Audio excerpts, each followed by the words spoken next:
तो दोस्तों, एक और नया दिन और मैं बलजीत परमार हाजिर हूँ एक नई कहानी, एक नया किस्सा लेकर।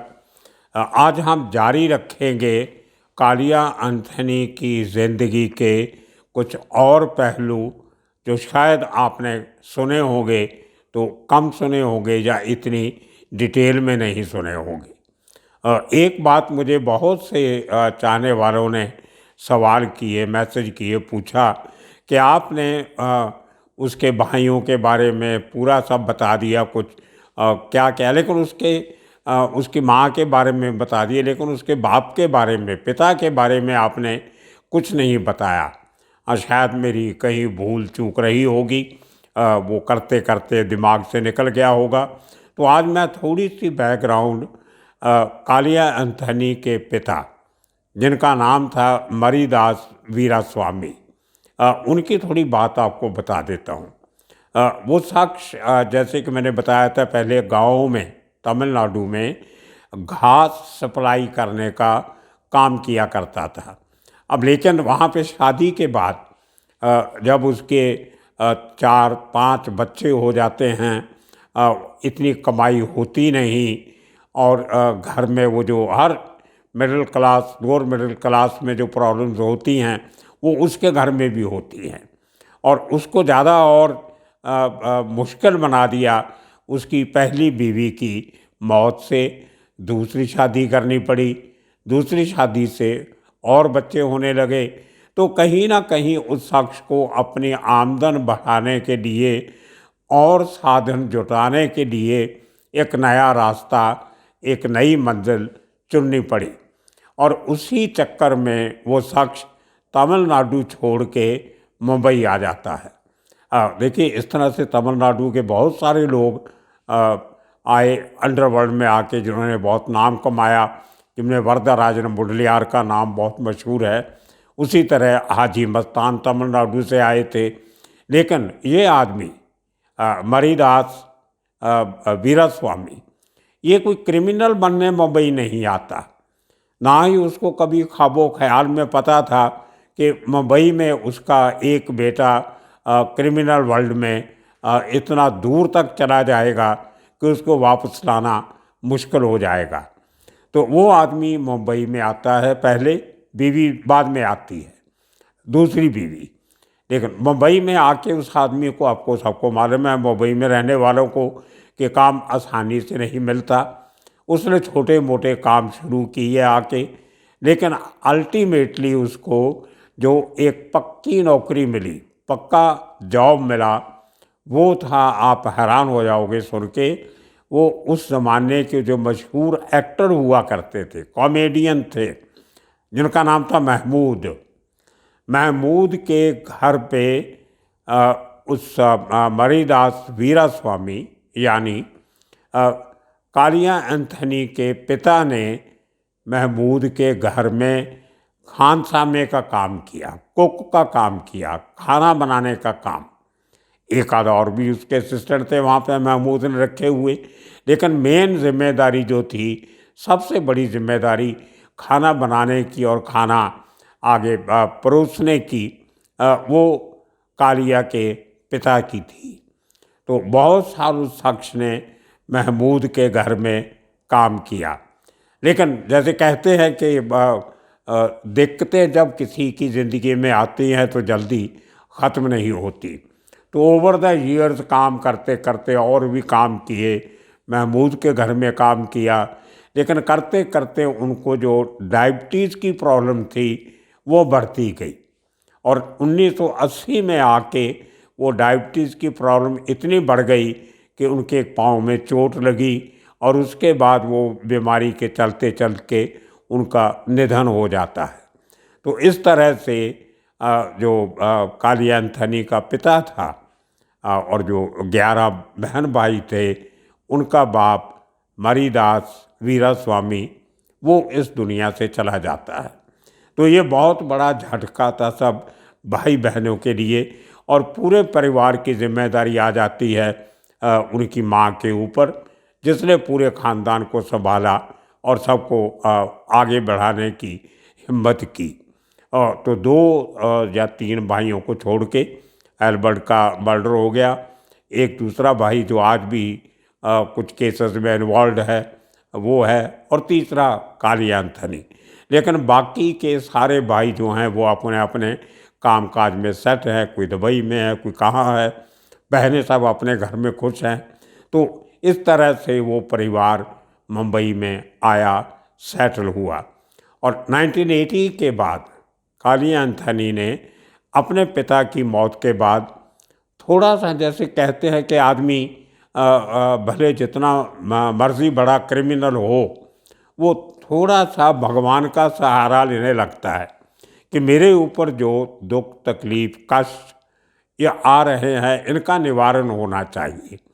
तो उसके लिए उसने भी, जैसे मुंबई में बहुत जगह पे ये बात प्रचलित है, बड़े बड़े लोगों ने हमारे जो संकट मोचन गुरु हैं महाराष्ट्र के, गणपति बप्पा जिनको हम बोलते हैं, उनकी मूर्ति रखने का आयोजन करना शुरू किया। ये बात है तकरीबन 1980 की ही, क्योंकि आज के दिन जब लास्ट ईयर जब उसकी फैमिली ने ये गणपति उत्सव जब मनाया था तो उसको 42 साल पूरे हो गए थे, 42 ईयर्स। तो 22 साल इस साल के, इस सदी के, 20 साल पिछली सदी के, मतलब 1980 में कालिया एंथनी ने खार की गली नंबर 4 में वो गणपति का उत्सव मनाने का उपराला शुरू किया, और वहाँ पे वो हर साल वो उत्सव मनाता रहा। और वो जो एरिया मैंने आपको बताया था कल पूरी डिटेल में कि वो खार पुलिस स्टेशन के पीछे भी लगता है, वेलिंगटन जिमखाना के साथ भी लगता है, और वही रोड जो आगे जाके खार गुरुद्वारा, खार स्टेशन और पुरानी खार की तरफ जाती है, उस रोड से पहले ही राइट साइड में अंदर 4 नंबर गली में जाके कालिया एंथनी का जो बैठने का अड्डा था, जहाँ से ऑपरेट करता था अपने दोस्तों के साथ, वहीं पे उसने गणपति की मूर्ति, गणपति का वो जो सुखासन था वो रखना शुरू किया, और वो हर साल वो चलता रहता था। लेकिन इसी तरह एक और हादसा होता है। गणपति को हम लोग संकट मोचन मानते हैं महाराष्ट्र में, मैं भी मानता हूँ कि जो दुख तकलीफ आपके घर में हो वो गणपति महाराज के आने से सब दूर हो जाते हैं, ऐसा सबका मानना है। तो काली एंथनी ने 11 दिन की गणपति रखनी शुरू की।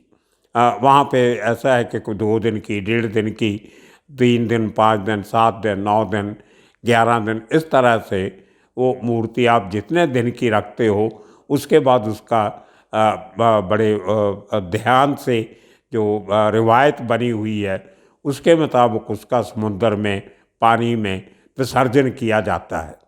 तो 11 दिन की मूर्ति बहुत कम लोग, बड़े लोग रखा करते थे, क्योंकि उसमें खर्चा भी इन्वॉल्व होता था। रोज़ मूर्ति की पूजा करना, प्रसाद देना, बिजली पानी का खर्चा, और वो थोड़ा सा जो भजन बंदगी चलती है उसको देखते हुए तो बहुत सारा ख्याल रखना पड़ता है। तो इस तरीके से जब सत्यवान का मर्डर होता है जिस दिन, वो किस्सा आपको सबको मालूम है, मैं रिपीट नहीं करूँगा। हसनाबाद लेन में जब सत्यवान का मर्डर होता है, जिसमें कालिया एंथनी, इसके साथ इसका खास दोस्त फ्रांसिस कॉटिनो, और तीसरा सुंदर, जो आजकल दुबई में शायद कहीं रह रहा है, बड़ा हट्टा कट्टा पहलवान किस्म का आदमी था। इन तीनों लोगों ने जिस दिन सत्यवान का मर्डर किया उस दिन गणपति का चौथा दिन था। मतलब जो गणपति की वो पूरी 11 दिन की गणपति का जो आयोजन किया गया था उसका चौथा दिन था, और वो उसी जगह पे जहाँ हमेशा गणपति लगती थी, बैठती थी, गणपति बप्पा बैठते थे, विराजते थे, वहीं पे वो समागम चल रहा था। और चौथे दिन किसी हालात की वजह से सत्यवान का मर्डर करते हैं ये लोग और अंडरग्राउंड हो जाते हैं। अब देखिए कि जिस विघ्नहर्ता को हम इसलिए घर में ला के बैठाते हैं कि हमारी सब मुश्किलात पूरी हो जाएंगी।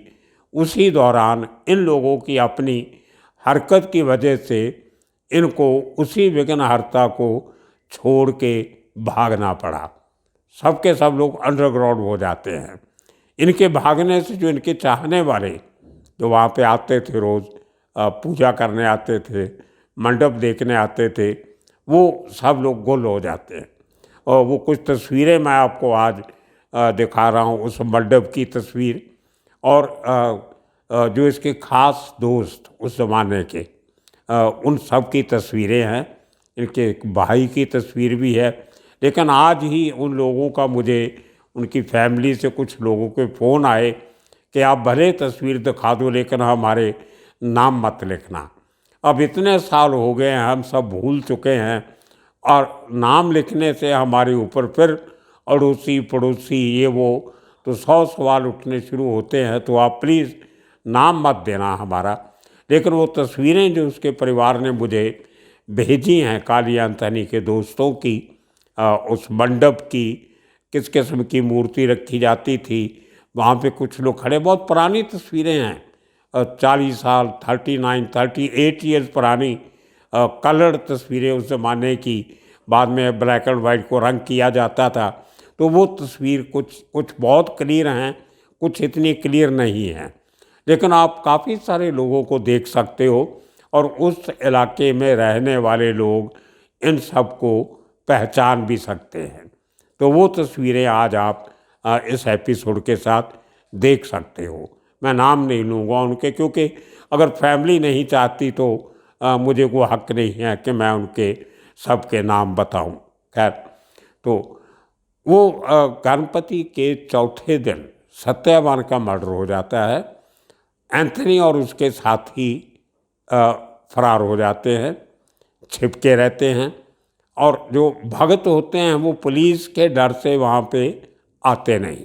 एक बड़ी पिक्वेंट सिचुएशन, जिसको हम कहते हैं अजीबो-गरीब हालत खड़ी हो जाती है। अब जो एक हमारा विश्वास है, जो एक आस्था है, उसके मुताबिक आप गणपति बप्पा को, गणपति महाराज को अकेला नहीं छोड़ सकते। तो ये पुलिस के लिए बहुत बड़ा इशू हो गया कि अगर ये लोग भाग गए जो इस पूरी पूजा का आयोजन कर रहे थे, तो ये गणपति बप्पा के लिए अच्छी बात नहीं है। तो आप देखिए कि उसका हल कैसे निकाला गया। मैंने आपको बताया था कि वो जगह खार पुलिस स्टेशन से हार्डली 100 गज दूर भी नहीं है। तो वहाँ पे खार पुलिस स्टेशन और क्राइम ब्रांच बैंड्रा के जो ऑफिसर इन सबको ढूंढ रहे थे, मर्डर एक्यूज को, उन लोगों ने उसके दो कारण थे। एक तो गणपति बप्पा को अकेले नहीं छोड़ा जा सकता, और दूसरा इन लोगों को पकड़ने का एफर्ट जारी रखना है। तो पुलिस वालों ने, खार पुलिस स्टेशन और क्राइम ब्रांच के ऑफिसर और मैन, कांस्टेबल, हेड कांस्टेबल, ये सब लोगों ने मिलके बारी बारी शिफ्टों में, जैसे वो पुलिस स्टेशन में अपनी ड्यूटी देते हैं, उसी तरह सब लोगों ने उस गणपति मंडप में ड्यूटी दी जहाँ पे कालिया एंथनी और उसके साथी नहीं आ रहे थे, और उनके भगत पुलिस के डर से नहीं आ रहे थे। तो पुलिस वालों ने आने वाले 7 दिन सुबह शाम की आरती की, वहाँ पे लोगों को प्रसाद दिया। जो लोग आते थे किसी को रोका नहीं, खाली निगाह रखी कि इनमें से कोई वांटेड आदमी नहीं हो। तो 7 दिन तक 24 घंटे पुलिस ने, कुछ यूनिफॉर्म में बाहर रहते थे, कुछ सिविल कपड़ों में मंडप के अंदर गणपति बप्पा की मूर्ति का ख्याल रखा, पूजा अर्चना की, प्रसाद चढ़ाया, और 11वें दिन उस मूर्ति का पूरे शानो शौकत से उसका विसर्जन किया। लेकिन ये लोग हाथ में नहीं आए। तो वो विघ्न एक जो था इनकी पूजा में पड़ा। कुछ लोगों का मानना ये है कि क्योंकि कालिया एंथनी और उसके साथियों ने गणपति बप्पा की पूरी अर्चना जो थी वो पूरी नहीं की। वो पूरा जो 11 दिन की पूजा करनी थी वो नहीं की, इसलिए उनको उसकी सज़ा मिली। इनको मौत का कारण जो था वो गणपति बप्पा का शराब था, गुस्सा था।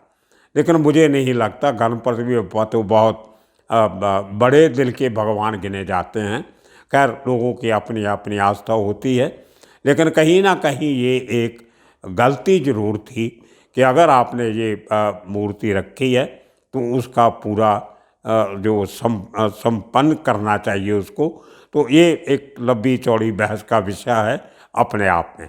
लेकिन पुलिस का रोल यहाँ पे बहुत श्लाघा योग रहा है। जो उन्होंने एक इतना बड़ा अपनी ड्यूटी के साथ साथ एक धार्मिक आस्था का काम भी किया, हालांकि उसका आयोजन एक क्रिमिनल ने किया था। ये एक कालिया एंथनी की ज़िंदगी का एक बहुत अहम एक पहलू आपको बता रहा हूँ। और उसके साथ जो उसके यार दोस्त थे जुड़े हुए, वो सब इधर उधर भाग गए एक एक करके। वो लंबी चौड़ी कहानी है, कुछ आपको मालूम भी होगी बहुत सारी। उनके दोस्तों में जो मंगल दादा, अपना सुभाष सिंह ठाकुर, फ्रांसिस कॉटिनो, किशोर गिरकापट्टी, मदन चौधरी, ये सब लोग एक एक करके अपने अपने केसेस में फंसते रहे, बिखरते रहे। और कालिया एंथनी की अनकाउंटर तक जो कोर्ट में हुआ, वो किस्सा मैं आपको सुना चुका हूँ। तब तक एनकाउंटर के समय तक एक एक करके सब दोस्त या तो कोई जेल में चला गया, कोई बिखर गया। तो वो पूरा जो इतना बड़ा ग्रुप था वो सब अलग थलग हो गया।